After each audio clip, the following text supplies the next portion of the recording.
China's zero-COVID policy continues to exert pressure on its people. World's biggest Apple iPhone factory could fall 30% as the company deals with COVID restrictions. There are reports of violent demonstrations at Foxconn's biggest plant in China. People wielding sticks, smashing surveillance cameras and windows at the massive campus of the Apple supplier. Tough restrictions put in place at the plant to quash a COVID-19 outbreak. And this facility has been under a variety of COVID restrictions for months. And they have ended in the rare instance of violence at the plant in the central city of Zhangzhou. The unverified footage doing the rounds on social media is alarming.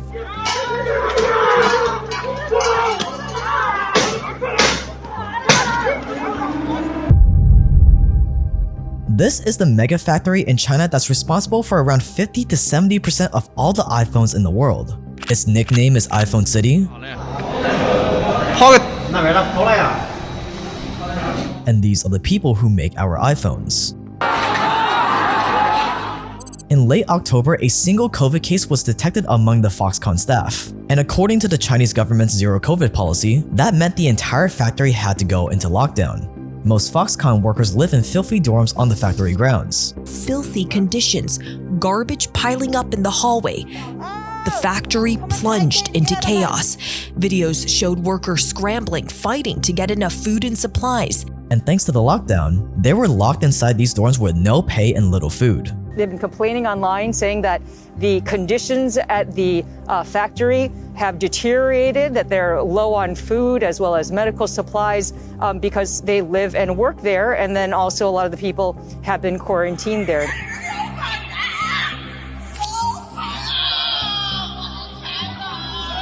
While other workers were taken away to quarantine facilities. In some of the quarantine areas, notices are hung up that read, "Don't approach as returning Foxconn workers are in quarantine."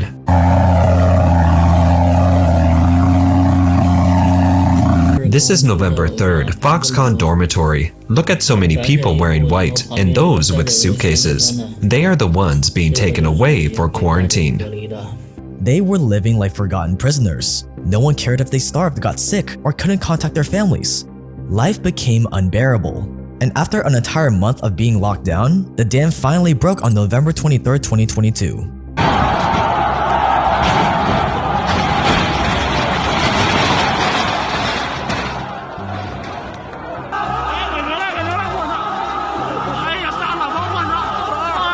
The slaves had had enough.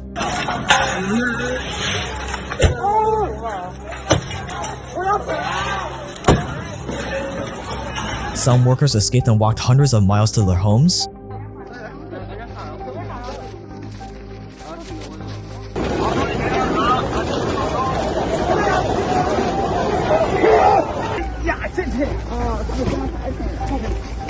Others chose to fight. It was a massive uprising, something that China and Apple had never seen before.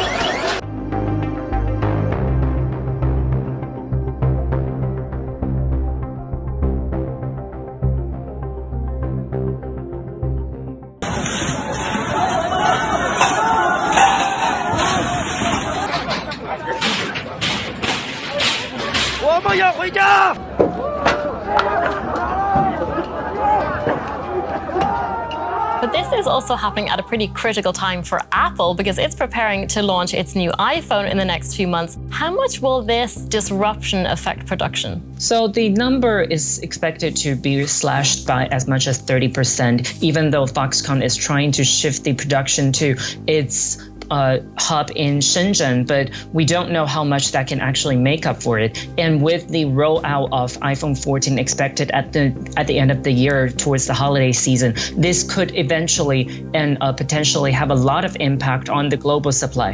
And what did Apple CEO Tim Cook have to say about all this chaos? Do you have any reaction to the factory workers that were beaten and detained for protesting COVID lockdowns?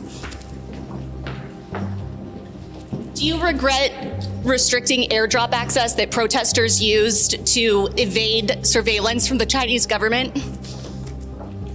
Not a single word. Stay dangerous, and these are the de facto slaves behind your iPhone. But really fast, if you watch this channel, then you probably have big goals. You want to make more money, but you can't forget that you also have to protect what you have, especially online. I thought I was pretty good at being safe online, but when I signed up for the app Aura and filled out some basic information about myself, Aura had discovered that my data had been leaked on the dark web 6 times. This feature alone is worth signing up for Aura's 14-day free trial at aura.com/Jake, and why I'm super excited to partner with them. Because identity theft is no joke.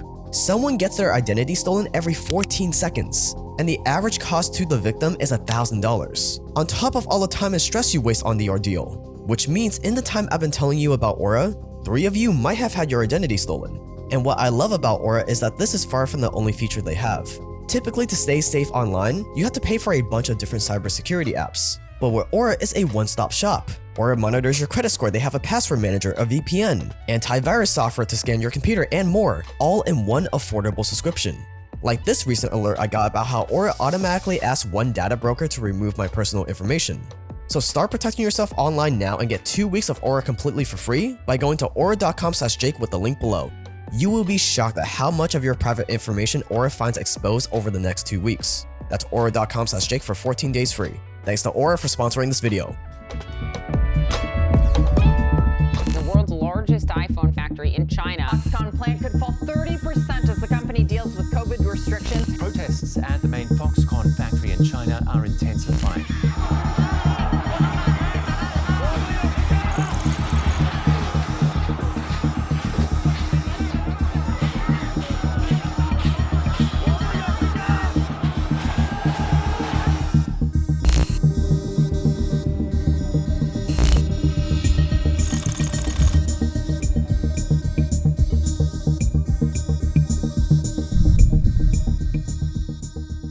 So you're a poor 20-year-old something from a village in China, and you need to feed your family fast. You've heard of this employer called Foxconn, a Taiwanese company that is the biggest employer in China and one of the biggest employers in the world, and you heard about iPhone City, their biggest factory where pretty much everyone gets hired as long as they have a valid ID and can recite the English alphabets. You hear that you will spend your days living in a dorm with 7 other workers, and that in the mornings you'll walk over an hour to the factory, and 10 hours later you'll walk another full hour back to your dorm. You hear that the work will be boring, but at least it will give you a decent stable income. At Foxconn, factory workers make 350 iPhones a minute. At one point, 85% of the world's supply came from this one building. What started as a small 10-person company that made Atari joysticks in the 80s has now grown into the single largest employer in China. 1.3 million people are on Foxconn's payroll. That's the same number of people who live in Estonia. And it's not just a factory, it is a mini city. Around the city, you'll find restaurants, clothing stores, movie theaters, and bars. When you first set eyes on the place, it almost looks fun and not that bad. But what they don't tell you is that in order to keep your job, you'll have to work overtime. That's 12 hours a day, sometimes even 14 hours a day, 7 days a week, doing the same monotonous tasks over and over and over and over again. A lot of workers end up depressed. If you make a mistake, your boss will force you to write a formal apology and read it in front of the entire staff. You might be asked to stand at attention for several hours as punishments. At the end of your shift, you'll go back to your dorm to sleep, and the next day you'll get up to do it all over again. And all of this for just around $330 a month, which is way below the around $1,300 national average. So in order to make more money, you'll have no choice but to sign up for Foxconn's unwritten overtime rule. If your boss asks you to pull a 12-hour shift at the last minute, you say yes. Otherwise, they'll just replace you with another body. They have a constant line of slaves, workers just outside the factory doors waiting to take your job. And if they happen to be a little short on applicants, they'll just draft up some people from a nearby village or recruit children from a nearby school, because there's never a shortage of peasants that need a little extra cash, even if it kills them.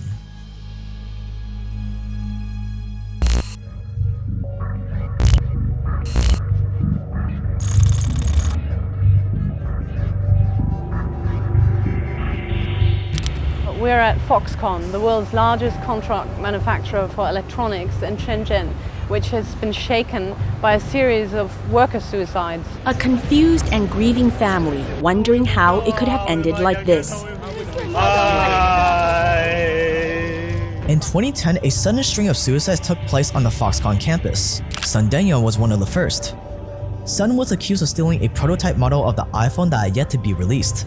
Sun told his friends that he had been beaten and publicly humiliated by the Foxconn security guards because of this. In a text to his girlfriend, he wrote, quote, "Dear, I'm sorry." Go back home tomorrow. I ran into some problems. Don't tell family. Don't contact me. I'm begging you for the first time. Please do it. I'm sorry." End quotes. On the morning of July 16, 2009, Sun jumped from the 12th floor of his dorm building. More deaths followed. By the end of 2011, 18 employees had committed suicide. But why the sudden change? Foxconn workers have always lived in dorms hundreds of feet off the ground. Their work was just as bad as it has always been. Or was it? 其实在富士康20多年的历史中，还从来没有发生过这样的事情。它与基层员工之间的这个联系的纽带啊，现在越来越比较松散。也就是说，他们可能由于日程行程的安排啊，经常会跟客户、会跟一些高端的人才接触，那可能对普通的员工的关爱不够。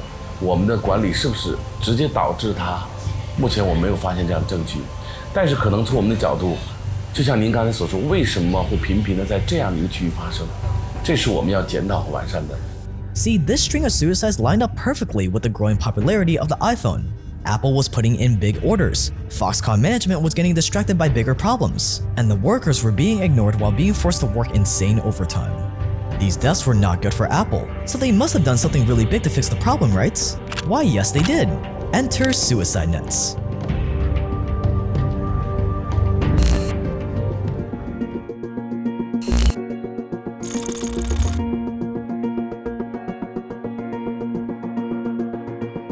It's a difficult situation. They've got a lot of workers who are leaving very poor rural areas, coming to these factories, away from home for the first time, 19 years old. They're probably less prepared to leave home than your typical high school student going to college in this country. And so I think there's some real issues there. And you all are bringing in psychiatrists or any? We're trying to understand right now. Okay. Before we go in and say we know the solution, we need to understand what the problem is. So you have teams, but what kind of folks do you send over there? I mean, they have to be some kind of social workers, or what do you send over there to find out, or just lawyers, or what? No, not lawyers. Not lawyers? No, definitely not lawyers. Suicide nets. Fatigue and boredom are common in any factory, but this one is surrounded by suicide nets. They are everywhere. And if you think about it, it makes sense. You can't fall to your death if there's a net to catch you. And according to Steve Jobs, suicides were not that big of a deal anyways. You know, they've had, if you count the attempted suicides, 13 so far this year. And while that is still, they have 400,000 people at this place. So 13 out of 400,000 is 26 per year so far for 400,000 people, or you know, let's say 7 per 100,000 people. That's still under the US suicide rate of 11 per 100,000 people. But what Apple would soon come to learn is that the thing about suicide is if you really want to do it, you will find a way. So as the years went by, Foxconn employees started to stage group suicides. In 2012, 150 workers gathered on a rooftop and threatened to jump if they weren't given their fair wages. The same thing happened in 2016. The groups were eventually talked down. No one actually jumped, but this growing suicide movement was a key turning point in Foxconn's history. It was the initial spark that would eventually burn it to the ground.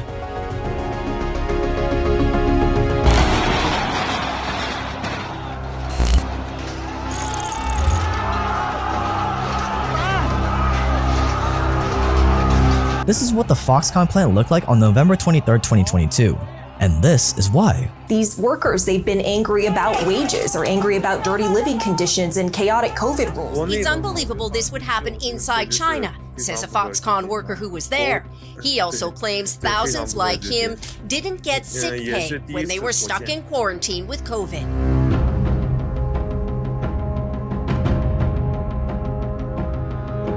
Just 1 month earlier, Foxconn was put in a closed-loop lockdown, which meant that no one was allowed to leave the Foxconn campus. They were locked in until every COVID case was cleared. Workers were promised pay if they went into quarantine, but they would soon come to realize that that was all a lie. New hires were promised a bonus if they worked during the outbreak. Some people quit their jobs just to join Foxconn at this time. But guess what? There was no bonus. That was a lie too. At first, we thought to address the issue because we didn't voluntarily go into quarantine. And then we wanted to ask whether quarantine could be counted as working days. And then for the first gathering, we just wanted to discuss these issues. And then we didn't know there might be some people trying to make trouble. So as the situation developed, we assembled. and then went down from the dormitory to the gathering. And after, it became what it was. The dorms were unlivable. They weren't getting paid, they weren't getting fed. iPhone City had become a giant prison, and the workers as inmates, and the prisoners wanted out. Foxconn eventually offered each employee $1,400 just so they would stop destroying the factory, but it was too late. For the first time, it was more than just about the money. I left because management was still fairly chaotic, and nothing they said ever counted for anything. So things could change suddenly. We spoke out at night to fight for our rights.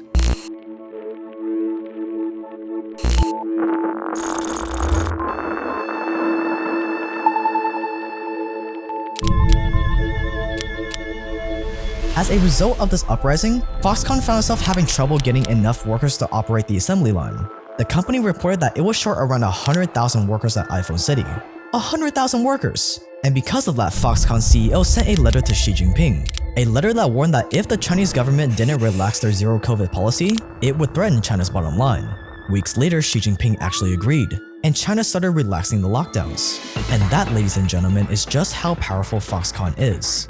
Not many companies have the power to sway the Chinese government. But then again, not many companies produce up to 40% of the world's electronics. We're talking Xbox, PlayStation, Nintendo, Kendos, Alexas, Google Pixels, they're all produced by Foxconn. Not many companies employ so many Chinese citizens. And not many companies have such a direct impact on China's standing on the global stage. So when Foxconn speaks, Xi Jinping listens.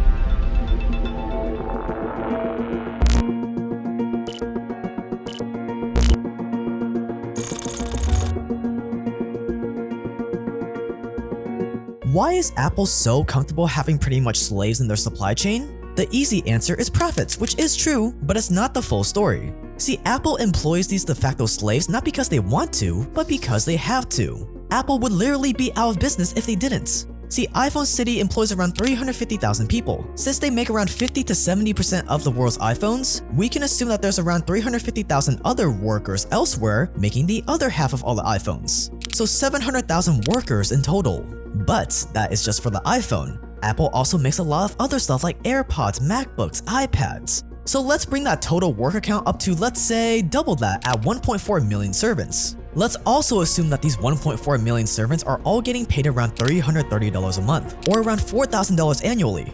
Pretty cheap, right? Well, not really. Because that's already around $500 million in payroll. $500 million for de facto slaves. Now let's say Tim Cook all of a sudden sees the light and decides that he wants to make a change. He wants to transition Apple away from this unethical labor force and only employ people in first world countries while paying them a living wage, which in America, MIT estimates to be around $69,000 per year. But let's be real, you're Apple in America. You would need to give your workers a ton of benefits and stuff. So let's round the true cost per employee to around $100,000, as following the estimate provided by the US Small Business Association. So we went from paying around $4,000 per year for each of your slaves, air quotes, to paying $100,000 a year for each of your first world employees. Well, would you look at that? Not using financial slave labor would increase your expenses by a whopping $134 billion. Apple only made around $100 billion in net income as of July 2022.